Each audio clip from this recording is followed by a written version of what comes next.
Oh my goodness. Hello, DBI. We are finally here. We're ready to tackle it. Can't fear your own world. Autumn.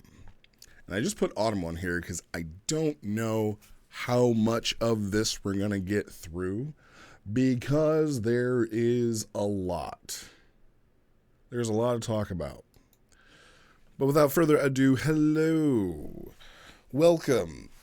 This has been a very long time coming, this review for Autumn, and I'm not gonna lie, I have been putting it off because there's a lot of pressure on this one for me. Uh, it feels like, Ike was saying this is the best work she's ever written, and for me to review it, it's like I gotta give it my A game. And I did want to, before I jumped into this 4-bit, this part 3 of 4 with 4 logs on Autumn itself. Like, I just wanted to give some other people some other time to get some other reviews out before we jumped into this. But for those of you who maybe not know what this review is about, hopefully you do. This is Can't Fear Your Own World. It's the story of Koshoro after the Aigret's fight about a year ago now on Vera. And it's going through all 4 seasons. So we've already had spring and summer. I covered spring, and Konsu covered summer. I'm going to be doing autumn, and Ike actually did their own review. They said that they did it on autumn as well. I haven't watched that hour-long video yet because I wanted to I want to finish reading Winter and read it without any sort of background information or any kind of up here talk influencing what I'm reading on page. So I haven't watched that video. I probably will after I finish reading Winter. But she said that she also covered autumn and winter as well. But since I have read Autumn, I want to fully review Autumn. Now, a little disclaimer before we kind of jump into what's going in here. I don't know if this is all going to be one video. I may have to break it up into multiple because, again, like I said, there's a lot in here, and I don't think I can hold anybody's attention on one part of a story, over 45 minutes. So I'm going to try to condense this down as best I can. And the other disclaimer is that I am going to say I feel like I am the worst person to review this series and this log. And it's not out of any, I don't want to do it or, I don't like the content that's in there. It's just that I have a much different perspective of Vera. I have a much different perspective of Eldrin.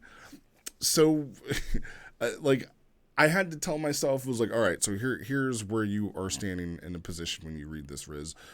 You're George R.R. Martin, and you have given your characters to someone else to write a story or finish a book that you have yourself not finished.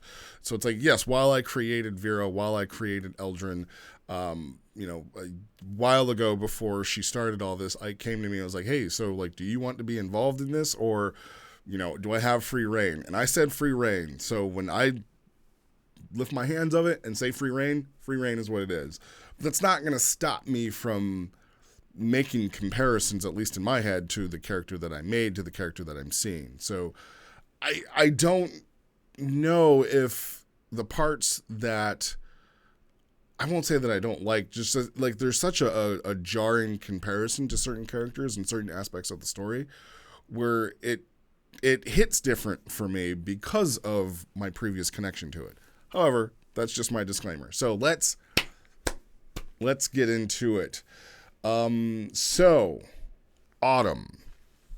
If you're familiar with the story, what was happening is that there is a civil war brewing on Vera, kind of after the Alpha Aigret's fight, after Nova,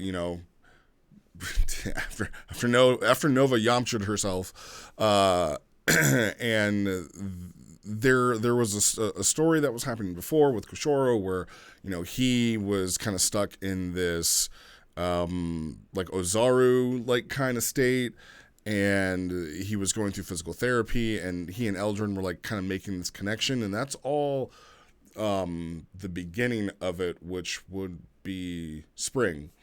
And then summer had more to do with kind of like the introducing the political aspect and really getting the revolution, like getting the lines drawn in the sand, right? So in summer we have clearly like Eldrin and Julian Ryzon kind of being like the resistance, and then Kaban, and there's like royalty,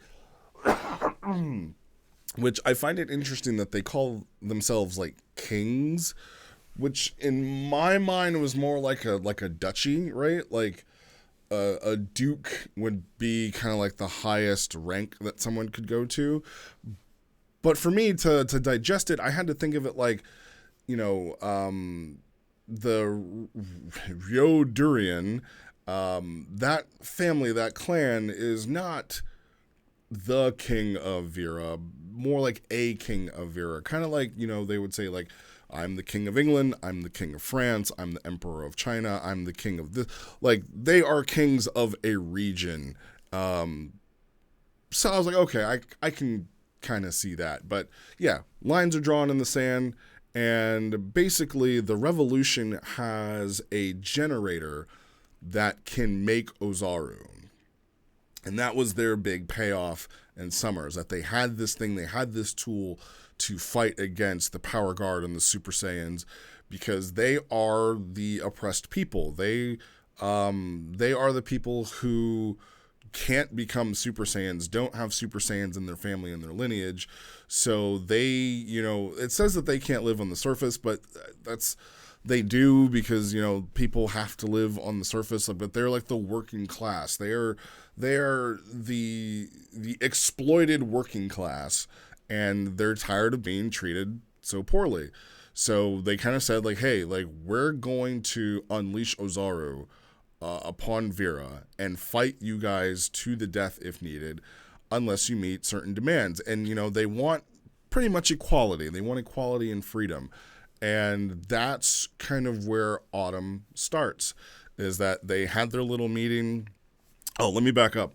But before all that, so the other thing in summer is that Koshoro found out that he is part of one of the 7 houses, which I think now we have 3 of the 7.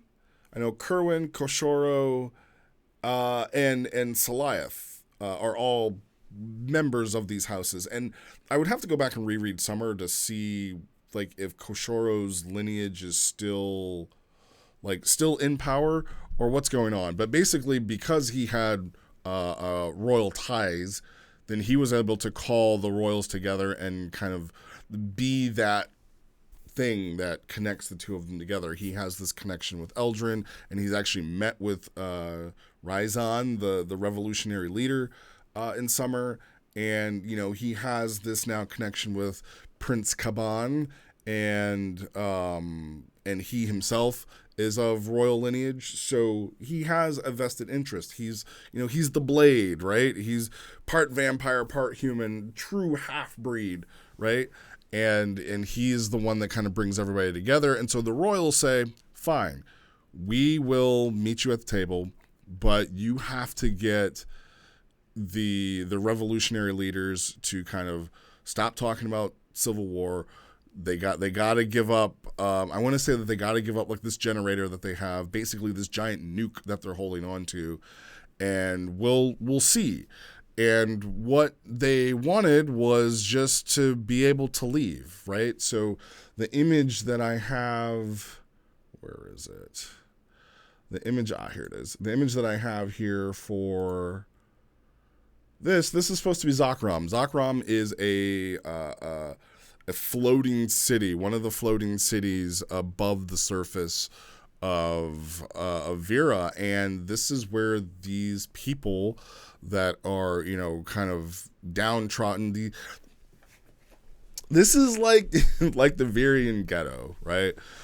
So, it's kind of drab, it's really rocky. They've got technology there, but like it's more there to be the veil of like, hey, you're living this great life, you know, but it's really not that great. And at some point, the Royals like cut off their electricity, they cut off their water, so these people are really living in true squalor as they're holding out to get true change enacted in their society. So part one, God, we haven't even started going over what happens in part one. Basically, it's a meeting of Eldrin, who like has changed so much. So he's had his power core removed. He has become like, I want to make a joke, but I don't want to like joke too much through this because again, like Ike poured her heart and soul into this log, so I don't want to just make jokes already, but I have to say this one. Eldrin's like a lifetime original classic, like douchebag boyfriend / husband, right? Like his charm is gone. He is just abusive and like a dick, and his like, if he's not drunk or high or, getting his rocks off in some way, he's almost like unbearable to be around. And why anybody actually keeps this dude around, I don't know. But he's part of the resistance, and Ryzon and he like kind of had this like relationship in the past, and they're definitely, they're hooking up, so like there's definitely something going on there, but he is almost like itching for a fight, right? All of his companions are just like, yeah, so like they turned the electricity back on, we got our water running again, great. They must be willing to play ball, they being the Royals.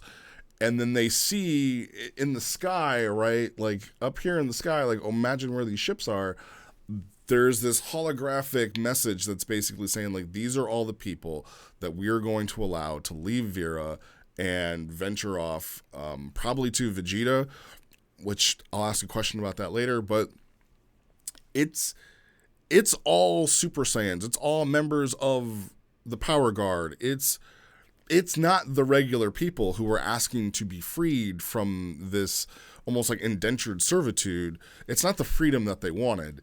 So Ryzon, his second in command, and Eldrin are just like, all right, what do we do? Right? Like, that's not what we asked for. What do we do? And Eldrin's just like, yeah, flip the fucking switch. Let's go. Like, it's go time. They didn't give in to our demands, and so now we like, it's like put up or shut up, right? So let's go. And there is a voice of reason. Ryzon is trying to say like, well, no, like we don't have to do that, and like the way that you're acting kind of scaring me, buddy. And that's kind of where that sort of ends, is like, they Eldrin's ready to go, and Ryzon is like, yeah, no, we're not going to do that. And then there is a part with Kaban and Koshoro, and they are speaking, and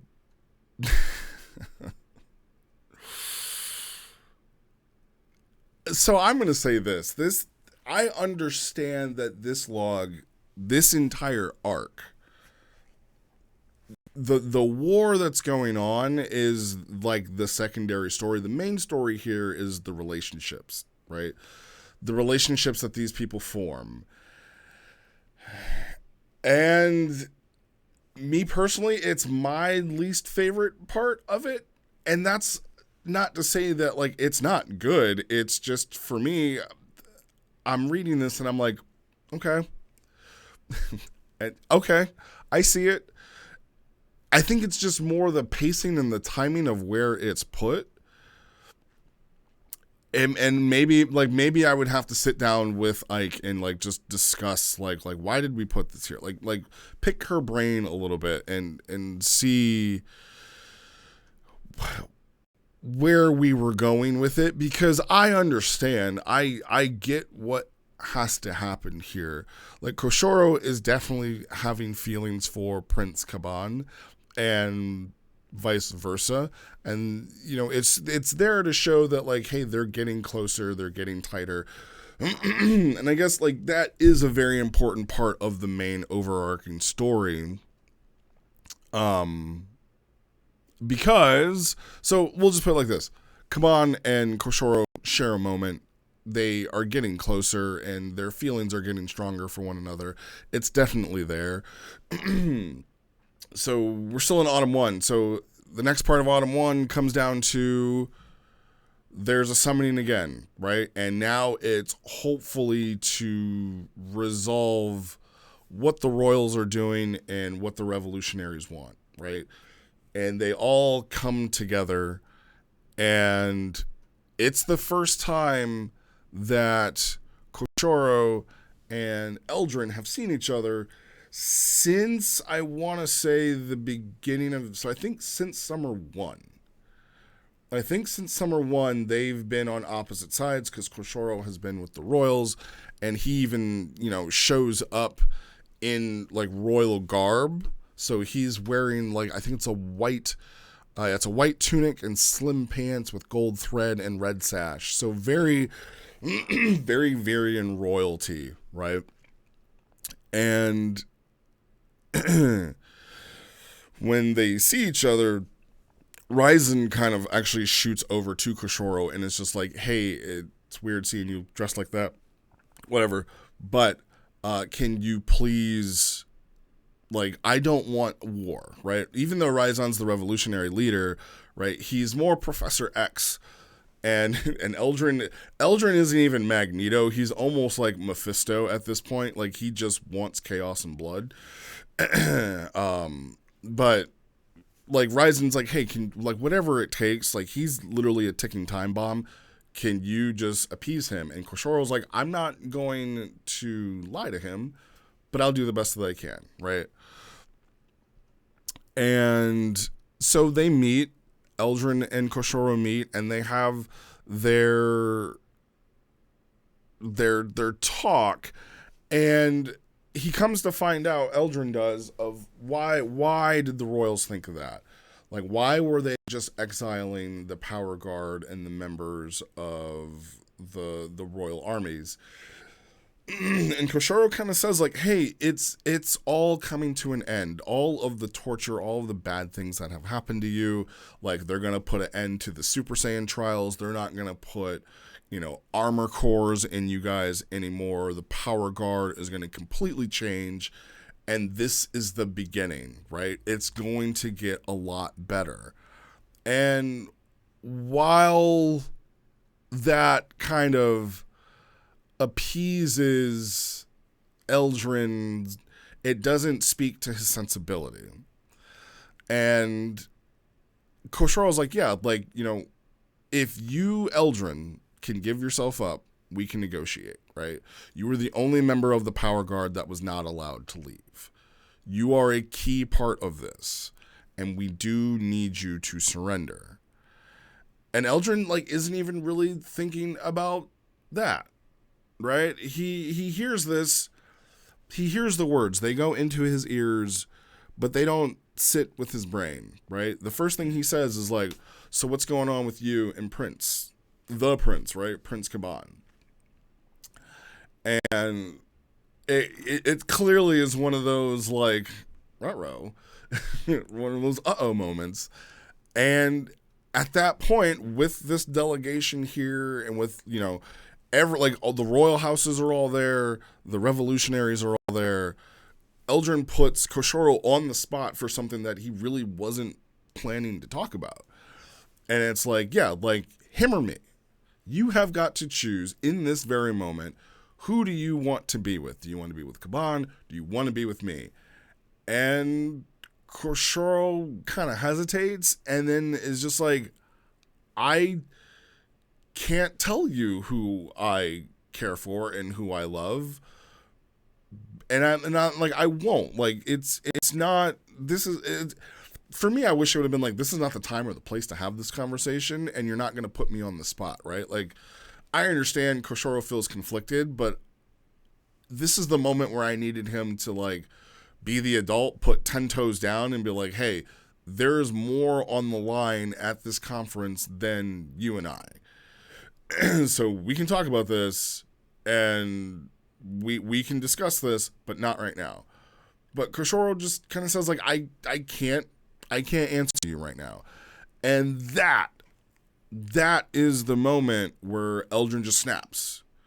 And, you know, it says, like, you know, for a moment he was seeing red as if the Ozoro had taken him.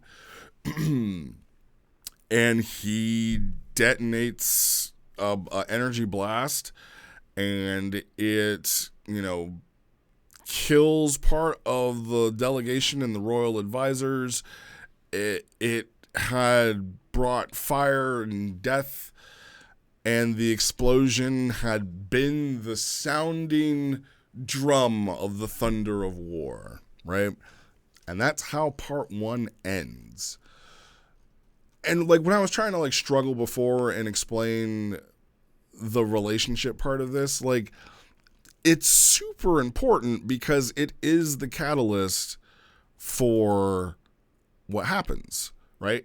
That relationship is the catalyst of the end of part 1. And I thought that was probably one of the coolest ways to set off a fight. And it makes sense for all of Eldrin's terrible attributes, right? And all the terrible things that is Eldrin was all leading up to this moment, right? And I would say that, like, I'm halfway through Winter. I've finished 1 and I'm almost done with 2. But Autumn really is the climax of this story. And Autumn 2 is, like, it definitely needs to be there. It definitely needs to be read. But Autumn 2, I'll just read the synopsis. Autumn 2 is an ode to violence, past mistakes, and the truly terrifying power of the characters in this setting. Eldrin and Koshoro clash in a Super Saiyan battle that leaves Zakram completely devastated, while Raizan and his revolutionaries flee underground and they activate the Blutz Wave generator as a last resort in a crumbling world. And then there's a special note. It says, I once wrote a line in Minas Mordred that said it is a masterwork of violence, rather than describe the visceral beat-by-beat fight scene that perfectly fit the moment and the writing. But I can't do that this time. There is no shortcut this fight because it needs to be heavy. I've written 9 full logs of character development and backstory before writing this one, where the match is finally lit. This fight is meant to be sadistic. Every paragraph of fighting is as intimate as any conversation in this arc. Whoever reviews this might easily say, and then they have a fight. And that's fine. And that's a fine interpretation I would accept. I know it's hard to talk overly long about scenes like this, but for me it was important to have these characters release their frustrations and anger. And so part 2, there was a fight. On to part 3. No. In part 2, it's I mean, it's nutty, y'all. Like, it's crazy. And this, like, I smiled my whole way through part 2. Because it was like, God damn it, Eichenbahn still got it, right? She can still throw hands. And I was into it. Like, I was really, really into it. Some of the ways that they were describing the way these hits were working and just the reaction to it, right? It really does need to be a beat by beat. Like, for me personally, not to talk about my own work, but, like, this is like 1 for me, where, yeah, each hit, each movement had a place, it had meaning, and it had weight behind it. and it's like the way that it happens. So, like we're kind of having our Majin Vegeta moment, right? He blows up the stadium and Goku instantly goes Super Saiyan and it's on, right? Like these two are just cracking into one another. Kind of, right? Like there is a part in here where while they're fighting, I want to say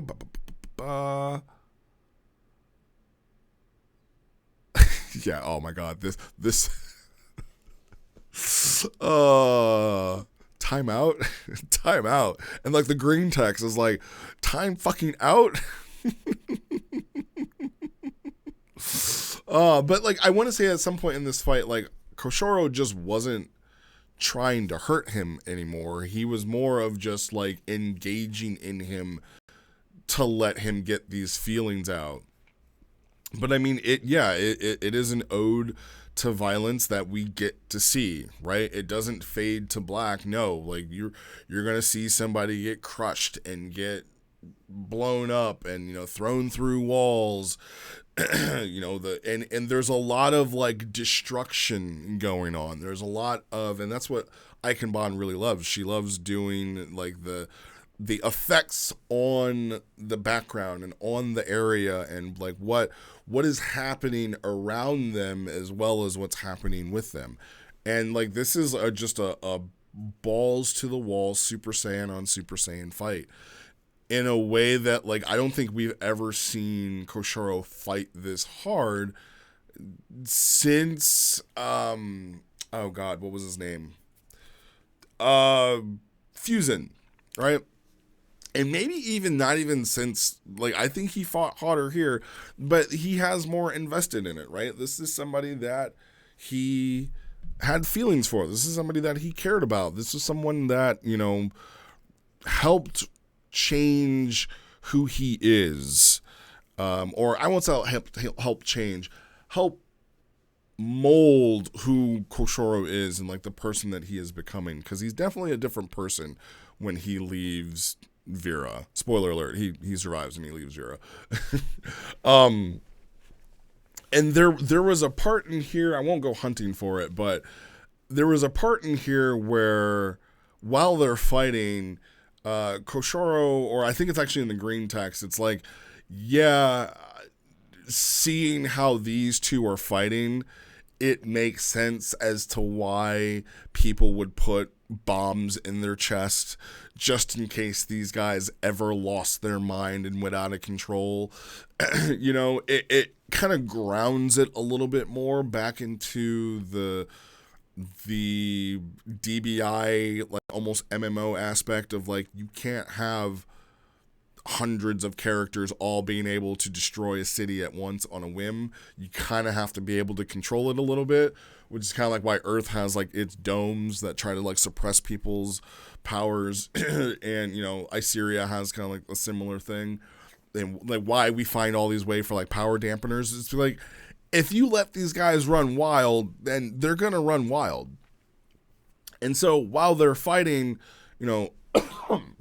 Ryzen and his lieutenant are kind of looking at like, okay, so it's now on. What do we do? And I mean, they did exactly what they came there to do. They pressed the button. The Blutzwave generator is finally activated. And just when you thought that this fight couldn't get any more intense and any more balls to the wall, they take it a step further. Well, Ikenbon takes it a step further. So now you have two Super Saiyans fighting each other. They're destroying this entire continent, basically, this floating continent. And then you have hundreds of Ozaru. Here it is, right above my head, in bright red text. Hundreds of them starting to emerge. And I was like, oh, that, like, I'm just in my mind, like, seeing, like, the devastation and the smoke and there's still fires burning, there's people screaming, and all of a sudden it gets really quiet as like the Klaxions are blaring their horns, and then all of a sudden you just see like people ripping out of their shirts, and these shadows of monsters start to form. Probably like they're probably putting so much weight that like the zero grav machines are probably like lowering the continent, because now all of these Ozaru are starting to emerge. And then kind of, I felt like this was a similar moment with Nova and Martial Overkill, where now instead of fighting each other, you've got something else to contend with. So part 2, yeah, it's the personal fight between Eldrin and Koshoro, and they're just getting all of their frustrations out, right? Like it's almost like a couple finally having it out. And instead of arguing, they're shooting ki blasts at one another, which, probably that's why humans can't have superpowers, because that's all we would do. It's like, you didn't do the fucking dishes. Bam. It's like, well, you didn't take out the trash. Ha! And like they're having it out. I think at one point, like, we're told like this is more intimate than sex. And it's like, I don't know about that. I don't know if we needed that in there, but sure. And so that's Autumn 2, and then clearly, let's go back. Autumn 3 takes us. Oh wow! I was just listening to 30 Seconds to Mars. That's hilarious. Autumn 3 is now Koshoro and Eldrin fighting together against an army of Ozaru, right? And what is great about this setup is that, yeah, they probably could have gone on and, like, it's like the Goku and Vegeta picture with the metal coolers coming over. It's like, you take the 500 on the left, I'll take the 500 on the right, and let's go. But since they're so drained from fighting one another, they're like, we're going to give it all that we've got, and we're going to try to just take it out. So they are like weaving between like swipes from these massive paws. It's almost like Attack on Titan. Like that's what it was really giving me, like Attack on Titan vibes. But instead of like the wires and everything, like they're just flying and weaving between them and, trying to take them out. And while Zakram is crumbling and it's now the continent is now breaking apart, and so it's raining death down onto the surface, and they have to really kind of bring it all together and put their differences aside and be like, okay, so this isn't what either one of us wanted. Like, we wanted to fight one another, but now, like, it's getting real bad. So, truce? And yeah, there's this part. I will talk about this part, right? Like, when I read this part, I could not stand Prince Caban. I read this part and wanted to just sit this individual down and be like, look, it ain't now. And again, I get it. This is a queer story. This is about talking about, the things that people like this go through, right? Like, Caban is transgender and they are dead named by their mother. And it's not out of malice, right? It's just out of like ignorance. And I understand that this is something that trans people have to go through, and I understand that Eichenbahn wanted to tell this part of this story, but the way that it's displayed here, I'm like, all right, I get it. You wanted to have this talk, but there are literally people dying outside. And I really, really, really need you to understand, and this is coming from the mom, of like, I am so sorry, I did not mean to do that. It just slipped. but I've got to go save some people right now. And we can have this conversation at length for as long as you want when I come back. But there are giant Ozaros and Super Saiyans fighting outside. And it's like, it's very on the nose where Kaban's like, yeah, this is my identity. And you're not going to treat me that way. I get it. I just felt like I wasn't on Kaban's side with this one, right? I just wasn't. And great on the current queen to take the time out to do that, right? And then to sit down and, talk about Kaban and their feelings for Koshoro.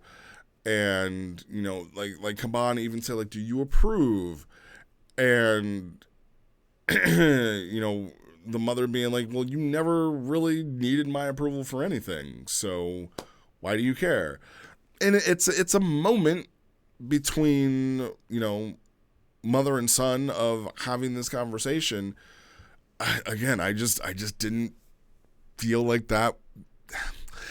I don't know. Like, I read it and I'm like, all right, like, we could have put that somewhere else, but, not my story, just my personal opinion. It is what it is. So give me 1 second. No?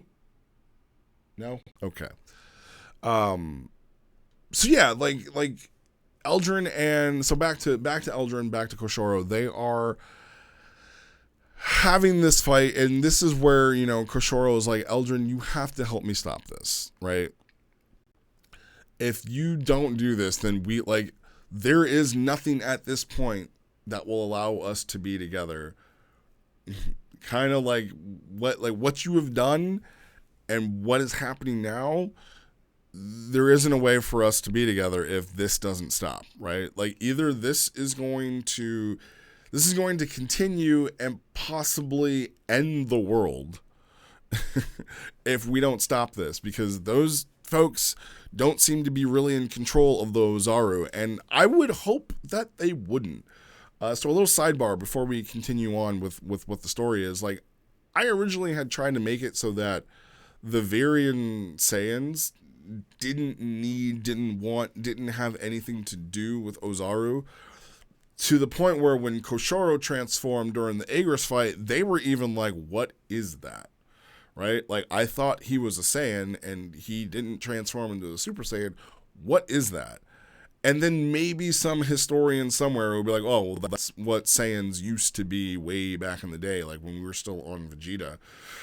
But that's a trait that, like, we kind of outgrew. So again, this is where it's like, I'm not the best person to review this because that's my inside baseball that I had. For everybody else, they're probably like, yeah, that makes sense. But I did want, like, Ozaru to be Koshoro's special thing, but, Ikenbon wrote Can't Fear the Best World so that Koshoro has their special thing on Vera. Right? And another sidebar, like, I feel like this entire arc is kind of them telling me, like, this is what Venture to Vera should have been. It should have, and you're right. You're right. Venture to Vera should have been this involved and should have been this planned out. And you are 1,000% right on that one. But anyway, back to the story. They have to fight. They have to fight together. And this is the part. So it wasn't in part 2. It was in part 3, actually, before they ended up working together. Where Eldrin is kind of screaming like, hey, you got to fight me. And Koshoro is like, I'm done fighting you because, and this is what they said, like, I'm done fighting you, as they zigzag through an Ozaru palm, right? So this is what I'm saying, like, they're floating in the air, these tiny two little dudes, and blah, blah, blah, blah, blah, and there's this big, like, monster, and so they like, wait, hold on, car, they disengage, and they come back and they keep fighting, and I just thought, yeah, that's super dope. But in the conversation that they're having is that Eldrin saying, like, hey, I'm a monster. I used you. I hurt you. I killed all those people. I did all these terrible things. And Koshoro's like, I'm also a monster, right? Like, I committed murder. I did all the stuff. And he's like, I didn't come by to punish you. I came here to save Vera. And if I can't save Vera, at least let me save you. So Koshoro is still trying to speak to Eldrin's humanity, right? What little bit of humanity is still within him. And again, the Ozaru is swinging at him, and he's like, "Give us a moment." And they kind of come to the conclusion. They just have their speech, and they're talking to one another, and they finally Koshoro kind of finally comes out and says, I really care for Prince Kiban, and I don't know if I love them, but I still have feelings for you, and I still have feelings for them. It's hard, it's confusing, and Eldrin is kind of like, after everything that I've done, you would still have feelings for me. And Koshoro says, well, I should hate you, and you've given me every chance to do so, and I keep saying that this is the last chance that you're going to hurt me. I keep trying to bring you to my side. I tried everything because I did at one point love you, and I think I could again if we just have the time to resolve it. Now I'm reading directly. I know you're broken. I know I was vulnerable and confused when this started. It shouldn't have happened at all, but it did. It did happen. Not for all the right reasons or the right way, but it did happen, and neither of us can undo it now. And then we get very on the nose again, where we're told queer relationships are always such a mess. Probably a lot different than what you were used to. It's different for us. I think when you find someone who is willing to meet you for who you really are, it all just moves so fast, and you tend to lose yourself in it.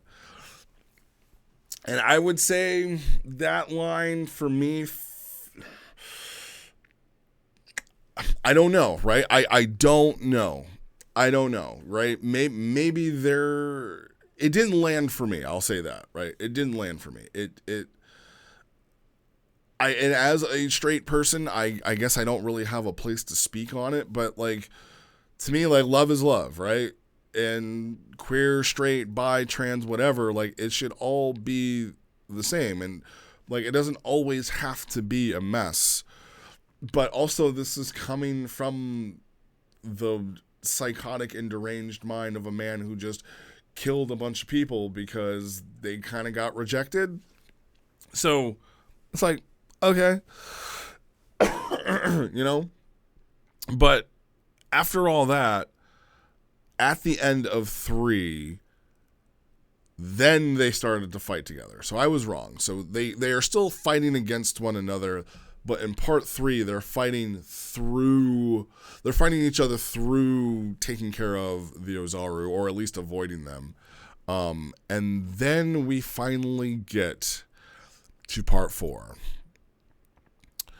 And part 4, gosh, hold on. Okay, we're just gonna power through it. We're gonna get through. Part 4 is the synopsis is this brings a resolution to the conflict with Eldrin, Koshoro, and the royalty of Vera fighting to secure the final peace at any cost. These events have forever changed Vera and will be recorded simply as the Zakram Revolution by some and the Carthian Incident by others. It is not a victory for Koshoro, or anyone for that matter. It is simply the end of the conflict, and it comes with an extremely heavy price in more ways than one. And it's another special note, Zakram is described as a continent a few times in this log series, which simply represents the fact that it is a floating landmass. Roughly about the size of New York City, including all of its underground sections, and its outlined suburban scrawl. Koshoro's final gambit isn't strong enough to say obliterate Eastern Europe, but it is powerful enough to atomize a city of this scale due to its extended charge time, which I think is about the top end you could expect from a Tier 4 character. Okay. Part 4.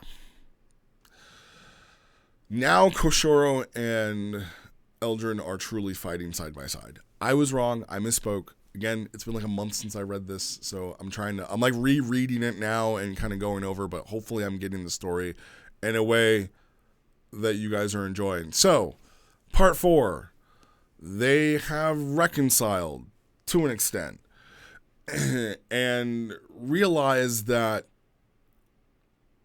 it's almost like they're in their, like, I won't say death throes, but it's like death is all around them. And I have to assume that, when a person is in war, when somebody was, marching on the beaches of Normandy and seeing all this death and destruction around them, they're probably like, I'm not making it out of this alive. So this is going to be my last moment on this earth, on this planet, on Vera. I get to spend it with somebody that I truly care about. I'm on a level of ecstasy and high that I can't come down from, because I'm not going to go out letting fear take me, right? And honestly, I feel like this is like the title screen, Can't Fear Your Own World, right? And I know it probably has other implications behind it, but for me, it was like, this is, you can't fear your own world. This is the world that I'm living in. This is the world that I have helped create with either my mistakes, and it could be anybody saying this, right? Koshoro could be saying this. Eldrin could be saying this. Raizan, Kaban, everybody could be saying this. And, it is what it is. And Koshoro kind of knows, like, hey, like, we're starting to run out of juice. And Eldrin's like, we could run away. And, they're kind of like saying, like, we can go, we can stay, we can elope. It's getting very romantic in their speech. And in this, Koshoro kind of comes down to, like, all right, so I have an idea. I'm gonna blow up Zarkron. And Eldrin's like, that's sure. All right, how much time do you need, right? And I've watched so much Team 4-Star that I couldn't help but make the references in my head of, like, Goku trying to Piccolo trying to convince Goku to go fight Raditz 1v1, and then Goku trying to convince Piccolo to go fight Frieza 1v1. It's like, yeah, about 5 minutes, and it's 20. And he's like, God, 20 minutes? Okay, sure. And Eldrin's like, I'm going to go hold off all of these Saiyans, these Ozaru, but you don't get to Promethean Supernova, right? You don't get to blow yourself up. and Koshoro's like, yep, and you don't go get to die either. And basically what happens in this part 4 is Koshoro is pulling together all of his energy. He's pulling together all of his feelings. He knows in his heart that what he plans to do and how it needs to happen, he needs to keep all of the Ozaru on the surface. And the only way to do that is by giving them something to chase, giving them something to swat at. That something to swat at, that bait is Eldrin. And he is basically saying goodbye, right? He is coming to terms that Eldrin is not going to make it. And, like, I don't know if the two of them knew that, right? If Eldrin was like, oh, you need me to hold them for 20 minutes, and I don't have that type of energy, and you want to blow up Zarkron, okay. Like, I won't have a way of getting out. Like, they don't talk about, give me a signal. They don't say, hey, this is when I'm going to do it. Then it's just like, you just need me to hold it for 20 minutes? Sure. And at, like, minute 15, Eldrin is... Eldrin is kind of knocked down, and he is hurting pretty bad. And you know, he's like Vegeta at the end of Dragon Ball Z, right? Like he's fighting against Majin Buu.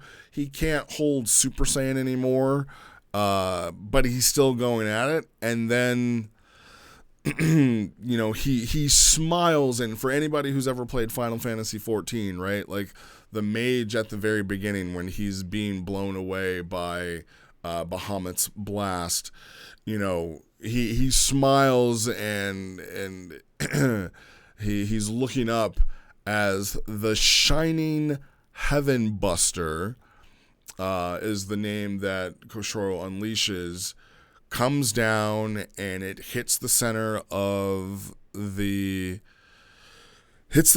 continent, and the whole continent starts to glow yellow, then white, then red, and it is instantly vaporized, and the entire continent of steel and concrete was gone, and only the thing that remained were the fires that rained down. And that is how they resolved this conflict, right? Now, I would have to go through and reread it again, or maybe I can just tell us, like, hopefully the regular people made it out, right? And the only people that were lost were the revolutionaries that had turned Ozaru. You know, like, there's a lot of talk in this about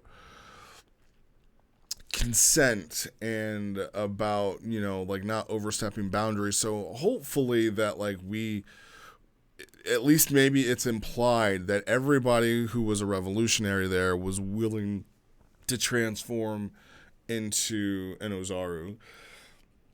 Like maybe I missed it. Maybe it was in summer, like, you know, they had done something to regrow their tails and only they were the ones. I would hate for, and it's role play, so it's whatever, but I would hate for, like, some rando to be walking down the street, and because this generator is going off, they're like, hey, what's going on?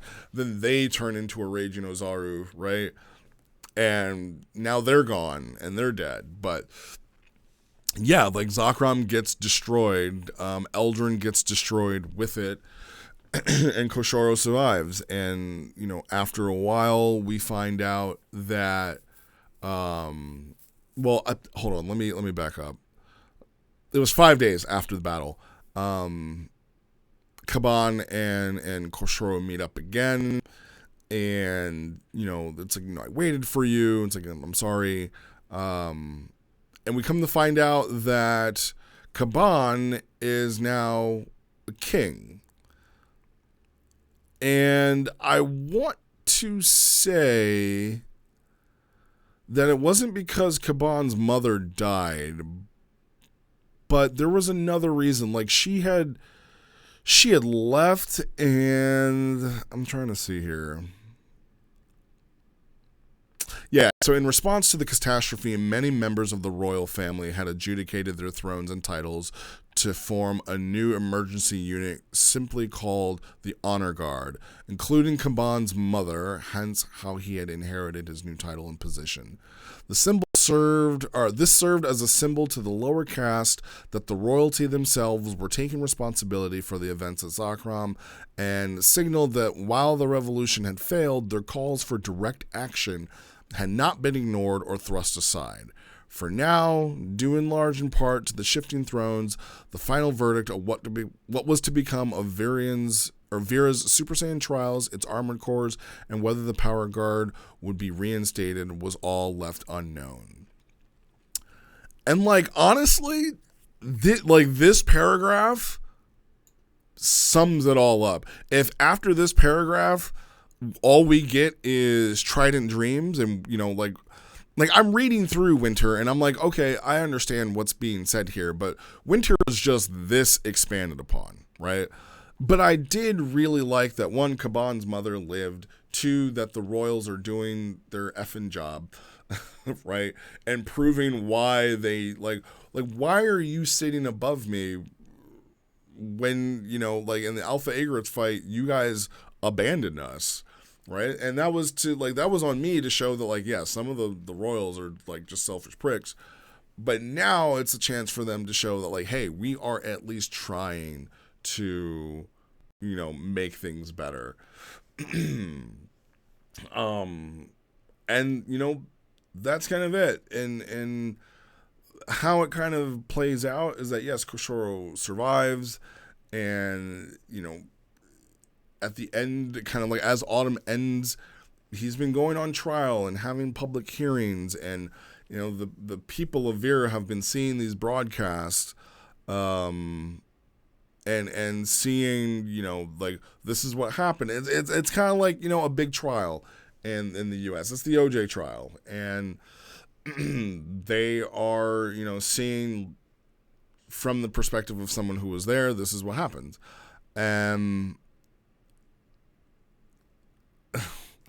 When it was all said and done, when I finished reading Autumn, I did think, like, wow, like, this was a very well written story, right? This was a piece. I can see why Eichenborn would say this was her best work.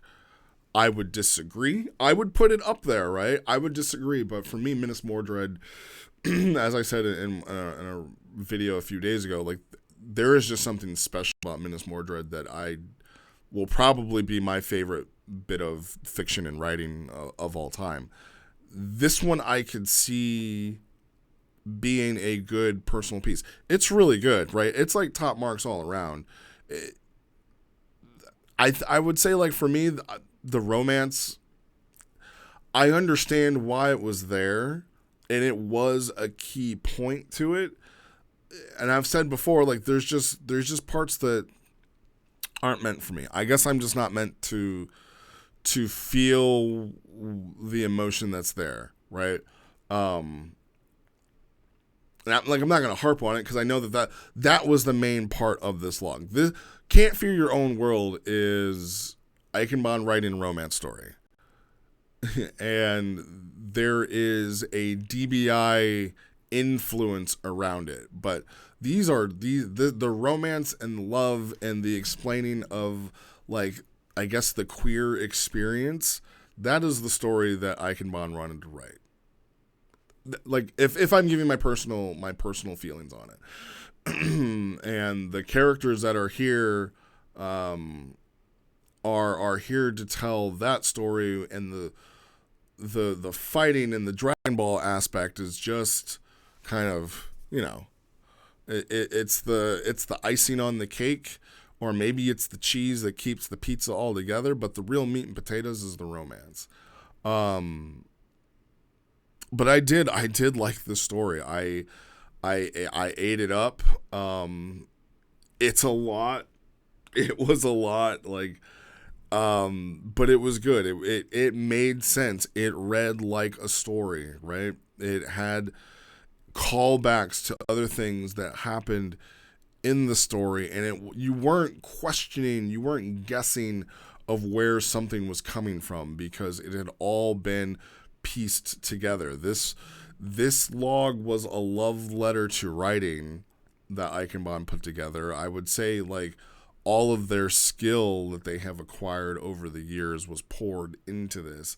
I definitely feel it oozing with emotion, and like, I feel like I was reading Eichenborn at parts. I won't drop any governments, but, like, I feel like I was reading, government name writer here, and not the characters, right? Like, that's how personal and the intent was behind this. So it was really good. Like, I will read through Winter to finally, give the RPP out for it. And maybe I'll do my own review of Winter as well. So far, I mean, I'm pretty far backed up on logs, but, like I said earlier, where I felt like I was the worst person to review this, I still feel that way, because, like, the Eldrin that's here, again, is not the Eldrin that that I created.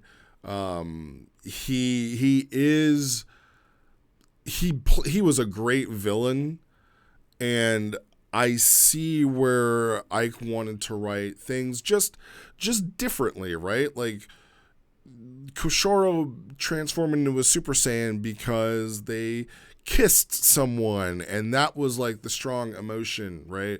Rather than like the rage and the insanity. You know, try to invoke a different emotion. And you know, Eldrin, his focus being mostly on himself. Like Eldrin was just a selfish bastard, right? and when he didn't get what he wanted, he threw a tantrum and killed a bunch of people, right? And that's what makes him the villain. He just became raw emotion. He became an exposed nerve. And honestly, the only way that he even came back down, because he got what he wanted. He threw a tantrum. He wanted the candy bar. He didn't get it, so he knocked over shelves and people died. And the only way that he calmed down was by Koshoro giving him some candy that he wanted. Right? And then instead of spanking his ass, Koshoro just final flashed him to death. And you know, chucked him with the refuse. Kaban, I would have to read through Summer to feel something for Kaban. I still don't like the character. I don't know. I liked the Queen way more because she was the get shit done kind of lady. I like my strong female characters. I like the ones that are like, hey, like we're going to roll up our sleeves and dig in the dirt like everybody else, and you're not going to tell me that. So, top marks all around. I'm not going to keep you guys too much longer. Ike, congratulations. You wrote another, 12 out of 10 banger. And I'm glad to see that writing this brought Koshoro back to the fold. I'm glad to see that now, like, Koshoro's role playing with people again, and that he's not doom and gloom anymore. I do want to see how they go about just letting him go, right? I know at one point in like Winter, they're like, Kaban's like, yeah, there's no punishment you can give him that he hasn't already put himself. It's like, no, lock that man up. Right? Like put him back in jail. He killed a lot of people. He killed a lot of people directly and indirectly. But I'm glad. I think at some point, Ike and Bonnie even said that this was very cathartic and therapeutic for her. So, I'm glad that this Can't Fear Your Own World exists. For the parts that I didn't get, I just didn't get it, right? And it's like, Riz, shut up. It wasn't meant for you, right? Other people will read this, they'll connect to it, they'll do the Leo meme, like, right? Like, I've lived that, and right on, sister, right? Like, you tell your mom what's up. Yeah, so, if I didn't get it, I didn't get it. That's my fault and my loss, right? But man, I loved parts 2 and 3. I loved the combat with it. I loved that the combat had weight to it.